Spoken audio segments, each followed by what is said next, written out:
यदि आप Indian defence services में अपना भविष्य बनाना चाहते हैं, तो ये जानना महत्वपूर्ण है कि ये एक वेल स्ट्रक्चर्ड और डिसिप्लिन्ड करियर सिस्टम है, जहां 10th पास से लेकर सबसे उच्च अधिकारी पद तक स्पष्ट हायरार्की और प्रमोशन सिस्टम होता है। 10th पास के बाद सबसे प्रारंभिक एंट्री एसएससी जीडी के माध्यम से होती है, जिसे स्टाफ सिलेक्शन कमीशन कंडक्ट करता है।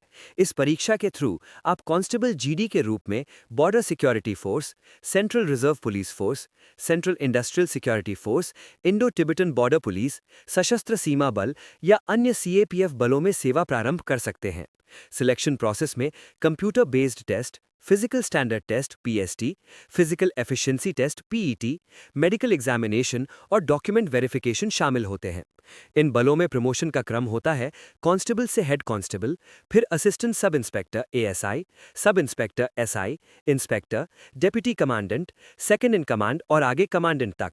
यदि आप सीधा सब इंस्पेक्टर बनना चाहते हैं, तो एसएससी सीपीओ परीक्षा क्लियर करनी होती है, जिसके बाद एसआई के रूप में पोस्टिंग मिलती है। यदि आप सेना में भर्ती होना चाहते हैं, तो 10th या 12th के बाद इंडियन आर्मी में soldier GD, clerk, tradesman, technical या अग्निवीर के रूप में एंट्री ले सकते हैं।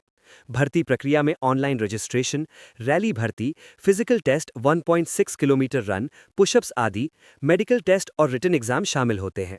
आर्मी में जेसीओ या ओआर रैंक स्ट्रक्चर होता है, जहां सिपाही से शुरुआत होकर लैंस नायक, नायक, हवलदार, नायब सूबेदार, सूबेदार और सूबेदार मेजर तक पदोन्नति होती है।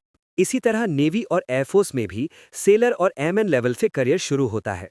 अगर आप ऑफिसर लेवल पर प्रवेश चाहते हैं, तो 12th पीसीएम के बाद एनडीए एग्जाम या ग्रेजुएशन के बाद सीडीएस एग्जाम देना होता है, जो union public service commission conduct करता है। एनडीए के बाद ट्रेनिंग नेशनल डिफेंस एकेडमी में होती है और फिर रिस्पेक्टिव एकेडमी में। एंड सीडीएस के बाद ऑफिसर्स ट्रेनिंग एकेडमी में ट्रेनिंग होती है। ऑफिसर रैंक का क्रम होता है lieutenant, captain, major, lieutenant colonel, colonel, brigadier, major general, lieutenant general और सबसे ऊपर जनरल।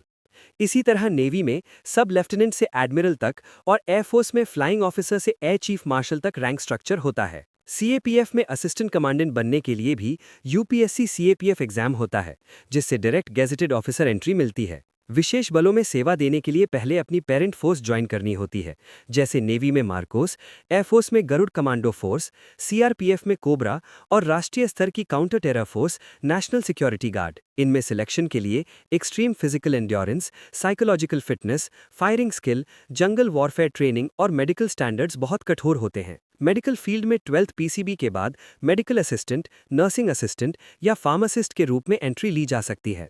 डॉक्टर बनना हो तो नीट क्वालिफाई करके आर्म्ड फोर्सेस मेडिकल कॉलेज जैसे संस्थान से एमबीबीएस करके कमीशन मेडिकल ऑफिसर बना जा सकता है। इंजीनियरिंग स्टूडेंट्स टीईएस, एफकैट, आईनेट या सीडीएस टेक्निकल एंट्री के माध्यम से टेक्निकल ब्रांच ऑफिसर बन सकते हैं। इसके अलावा legal, zag, education, signals, engineers, EME, logistics, accounts, intelligence, cyber और डीआरडीओ जैसे रिसर्च ऑर्गेनाइजेशंस में भी अवसर उपलब्ध होते हैं। एनसीसी सर्टिफिकेट धारकों को ओटीए एंट्री में स्पेशल बेनिफिट मिलता है और कुछ एंट्रीज में एसएसबी डायरेक्ट कॉल भी मिल सकता है। सामान्य रूप से हर डिफेंस भर्ती प्रक्रिया में online application, written exam, physical test, medical test, SSB या इंटरव्यू और मेरिट लिस्ट शामिल होते हैं। आयु सीमा, शारीरिक मापदंड, chest and height criteria, vision standard और कैरेक्टर वेरिफिकेशन महत्वपूर्ण होते हैं। डिसिप्लिन, फिटनेस, लीडरशिप क्वालिटी और देशभक्ति सबसे बड़ा गुण माना जाता है। इस प्रकार आप कांस्टेबल या सिपाही स्तर से लेकर सबसे उच्च अधिकारी पद तक एक सफल और गौरवमय करियर बना सकते हैं। डिफेंस सर्विस में अगर आप सेवा प्रदान करने के लिए इच्छुक हैं, तो और भी डिटेल जानकारी के लिए बने रहिए हमारे साथ फॉर मोर इन्फॉर्मेशन। मिलते हैं नेक्स्ट वीडियो में।